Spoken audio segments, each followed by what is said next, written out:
Sir ఆ poster పట్టుకున్న అతను కూడా టీడీపీ కుర్రాడు సార్. అంతకుముందు టీడీపీ నాయకుడితో కలిసి దిగిన ఫోటోలు కూడా బయటకు వచ్చాయి. అతను టీడీపీ కార్యకర్త. టీడీపీ సంబంధించిన మెంబర్షిప్ కార్డు కూడా ఉంది అతని. కానీ అతను మీ పార్టీకి సంబంధించిన వ్యక్తిగా ఆ మనిషికి టీడీపీతో ఇంత ముందు గతంలో తిరిగిన ఫోటోలు కూడా ఉన్నాయా? మెంబర్షిప్ కూడా ఉంది సార్. మెంబర్షిప్ కూడా ఉంది సార్. ఆ టీడీపీ సభ్యుడు కూడా మెంబర్షిప్ కూడా ఉన్నాడా? అంటే దాని అర్థం వీళ్ళే పెట్టించినారా? పెదకూరపాడు నియోజకవర్గం సార్.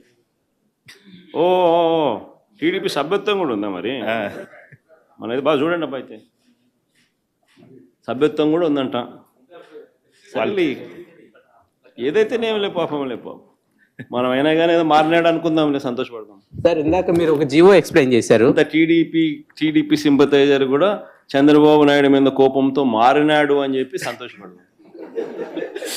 మారి టీడీపీని రపా కోసేస్తానని కూడా అంటున్నాడని కూడా సంతోషపడదాం. నిజంగానే బాధ ఉంటుందేమో కదా వాళ్ళకు కూడా. అన్ని పథకాలు ఎగరగొడతా ఉన్నాడు, అన్ని అబద్ధాలు అయిపోయినాయి, ఫీజు రీఎంబర్స్మెంట్ లేవు, ఆరోగ్యశ్రీ లేదు, రైతులకు పెట్టుబడి సహాయం రావడం లేదు, పెట్టుబడి గిట్టుబాటు ధరలు రావడం లేదు, మరో పక్క అబద్ధాలు మోసాలతో సూపర్ 6లు లేవు, సూపర్ 7లు లేవు.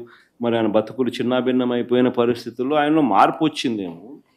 వచ్చి ఆయన కూడా టీడీపీ యాక్టివ్ మెంబర్ అయినా కూడా వైసీపీలోకి తాను చేరి టీడీపీ వాళ్ళ ఫోటోను, టీడీపీ వాళ్ళ మీద ఆయన ఆక్రోశం చూపిస్తూ ఏమన్నాడు, ఏ జాతరలో, గంగమ్మ జాతరలో పొట్టేళ్ళు తలలు నరికినట్టు రపా అని నరుకుతానని చెప్పి ఆయన అంటానంటే దాని అర్థమైంది. మరి చంద్రబాబు నాయుడు అనే వ్యక్తి ఇంత మోసం చేస్తూ ఉన్నాడు కాబట్టి ప్రజలు అంత కోపాన్ని చూపిస్తూ ఉన్నారు. అందులో వాళ్ళ కార్యకర్తనే వాళ్ళ నుంచి మారి వైసీపీలోకి వైసీపీ కార్యక్రమంలో పాలు పంచుకొని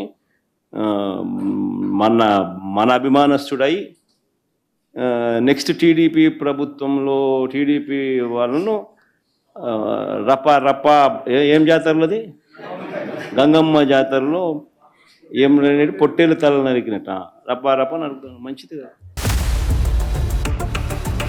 For latest updates on India Pakistan, download our TV Live app.